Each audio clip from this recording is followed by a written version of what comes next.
ఆధ్యాత్మికమైనటువంటి సమస్య ఉంటుంది ఓర్పులో. ఆధ్యాత్మికమైన సమస్య అంటే శరీరము అన్ని వేళలా అనుకూలించదు.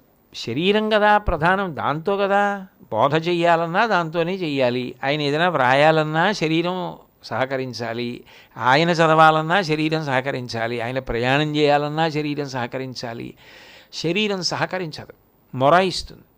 ఎందుకనంటే దానికి ఏదో రుగ్మత పొటమరిస్తుంది, పొటమరించి ఇబ్బంది పెడుతుంది. ఎవరినంటావు అప్పుడు నువ్వు? ఎవరిని నింద చేస్తావు? నీకు శరీరం సహకరించలేదు, కానీ నువ్వు చేయవలసిన కర్తవ్యం ఉంది. ఇది నాకు ఒక పెద్ద ప్రారంధం అని ఎవరిని నిందిస్తావు? అది నీ అభ్యున్నతి హేతువు అని ప్రేమతో నువ్వెంచుకున్నది. దాన్ని అంత ప్రేమతోటి భరించాలి.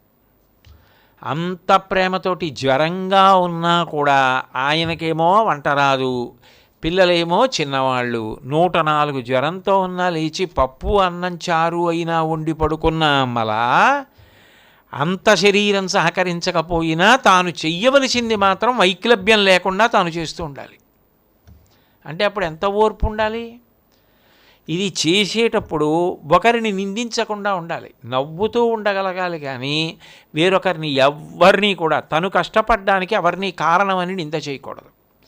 అలా ఉండగలగడం ఎంత గొప్ప విషయం! భగంధర వ్యాధి వచ్చినా శరీరం సహకరించకపోయినా అదే ధ్యానం, అదే బోధ, అదే శిష్యోద్ధరణ. ఎంత గొప్ప విషయం! ఎవరి మీద ద్వేషం లేకుండా ఉండడం. ఎంత శక్తి కలిగి ఉన్నప్పటికీ కూడా ఎంత దోషం చేసిన వాడు పాడైపోవాలని కోరకుండా ఉండగలగడం. వాడు బాగవడానికి కోపం నటించడమే తప్ప నిజంగా కోపాన్ని పొంది వాడు పాడైపోవడానికి తాను దేవతల్ని ఎప్పుడూ ప్రార్థన చేయకుండా ఉండడం.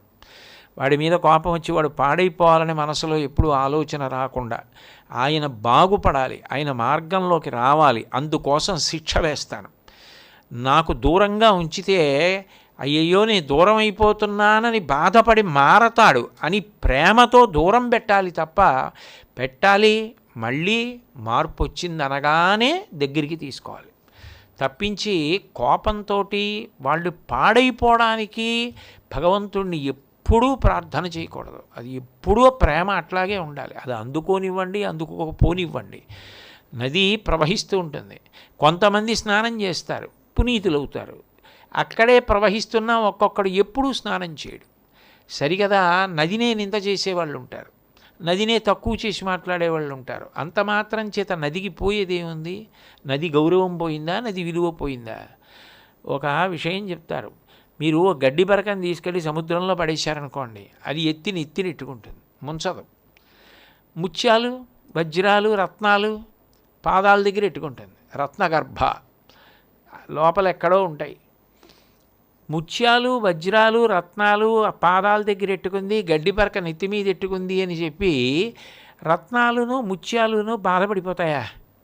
దాని విలువ దాందే. అడుగున పెట్టిన సముద్రం నెత్తి మీద ఎట్టుకున్న గడ్డి పరకే. నిన్నెవరో గౌరవించారని పొంగిపోకు, నిన్నెవరో విమర్శించారని కుంగిపోకు. అది వాళ్ళ సంస్కారం అంతే. నీ మార్గంలో నువ్వు వెళ్ళిపో. కాబట్టి అలా వెళ్ళగలగడానికి సమర్థత ఉండి కూడా అవతల వాళ్ళని పాడు చెయ్యకుండా నిలబడగలిగి ఉండాలి. అదంటాడు ఉద్యోగ పర్వంలో విదురుడు మాట్లాడుతూ, చెల్లియుండియు సైరణ చెయ్యునతడు పేదవడియును అర్ధికి ప్రియముతోడ తనకు కల భంగి ఇచ్చునతండు పుణ్యపురుషుడని చెప్పి రార్యులు కురువరేణ్యా అంటాడు. చెల్లియుండియు సైరణ చెయ్యునతడు. ఆయన తలుచుకుంటే ఆయన కూడా ప్రతీకారం తీర్చుకోగలడు, ఆయన కూడా గుట్టుగా ప్రతీకార చర్య చేయగలడు, ఆయన కూడా కుట్రలు చేయగలడు, ఆయన కుతంత్రాలు చేయగలడు. అది బుద్ధికి సంబంధించిన విషయమే. కానీ అలా చేసినప్పుడు ఆయనకి ఆ స్థాన గౌరవం ఏది? అందుకని ఆయన చేయడు. స్వీయ నియంత్రణ, తను క్రమశిక్షణకు అలా కట్టుబడి ఉంటాడంతే. శంకరాచార్యులు వారు తలుచుకుంటే అపరాధం చేసిన వాళ్ళందరినీ ఆయన శపించాలనుకుంటే, కానీ ఎంత క్షమాగుణం, ఎంత ఓర్పు, ఎంత ఓర్పు పడితే మొత్తం ఆసేతు హిమాచలాన్ని కార్యక్షేత్రం చేసుకోగలరు. పోనీ వెనక ఎవరున్నారని ఆయనకి ఎవరుండి కాపాడతారు? ఆయనకి ఆయనే అంతే.